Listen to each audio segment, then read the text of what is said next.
முடியாது. நான் வந்து அரோராவையும் சொல்ல முடியாது. ஏன் அப்படி சொல்றேன்னா, இப்ப என்கிட்டயுமே நீங்க ஜென்யூனா சாரி கேட்ட இடத்துல அந்த இடத்துல இந்த ஒரு பாயிண்ட் வச்சிருந்தீங்கன்னா நான் யோசிச்சிருப்பேன். சோ திவ்யாவா நீங்க சாரி சொன்ன அந்த ஆன் ஸ்பாட்டே. அண்ட் எங்கேயுமே நீங்க வந்து இந்த கான்வர்சேஷன்லயுமே நீங்க அந்த ஃபைனல் லிஸ்ட்ல இல்ல அப்படின்னு நீங்க சொல்லாம சொல்லியிருந்தாலே எங்களுக்கு அதை ஃபீல் பண்ணிருப்பாங்க. நான் சொல்றேன் அப்படின்னா, இப்போ அந்த ஃபைனல்ஸ் வார்த்தை வாயிலே வந்ததுன்னா எவ்ரி வீக் வந்து எவிக்ட் ஆகி போற மாதிரி தான் இந்த கேம். ஓகேங்களா? இப்போ சொன்னதுனால நான் திருந்தி இது வந்து அப்கமிங்ல பண்ணாதனால என்னால ஃபைனல்ஸ் வரைக்கும் போக முடியும். அதுதான் நான் மீட் பண்ணி தவிர இவங்க வெளியே அனுப்பு காரணமா இருந்தா எம்ஜி அப்புறம் வந்து நிறைய பேர் அப்படி சொல்லுவாங்க. பேசின டாபிக் வேற இல்லையா? இதுல விஜய் வெளில போறதுக்கு காரணமே அரோராவா இருக்க முடியும். இவங்க வந்து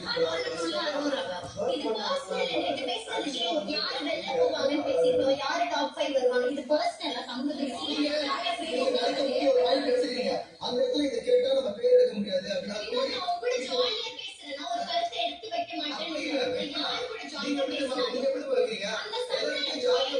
பேசிட்டு அவங்களும் ஜாலியா போயிட்டு நம்பிக்கை அந்த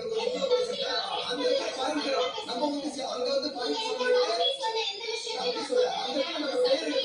நம்ம தனி நல்லா பேசணும்னு நினைக்கிறாங்க அந்த இடத்துல சொல்லிக்கிறீங்க. பேசும்போது கூட வந்து நீ சொல்லியிருக்கல இதை வந்து நம்ம இங்கே சார்ட் அவுட் பண்ணிடலாம்.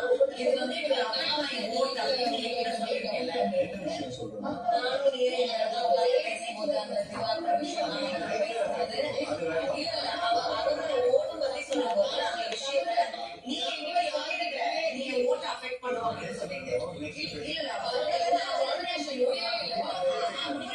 நான் ஜஸ்ட் வந்து அந்த விஷயத்த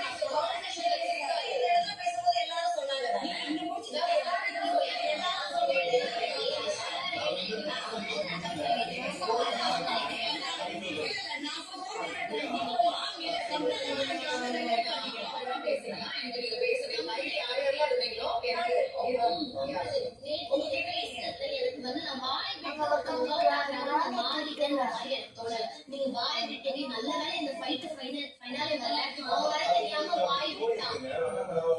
சாரி கேட்கும்போது தோனி தான் சாரி கேட்டேன். ஐ வில் சேஞ்ச் நவ.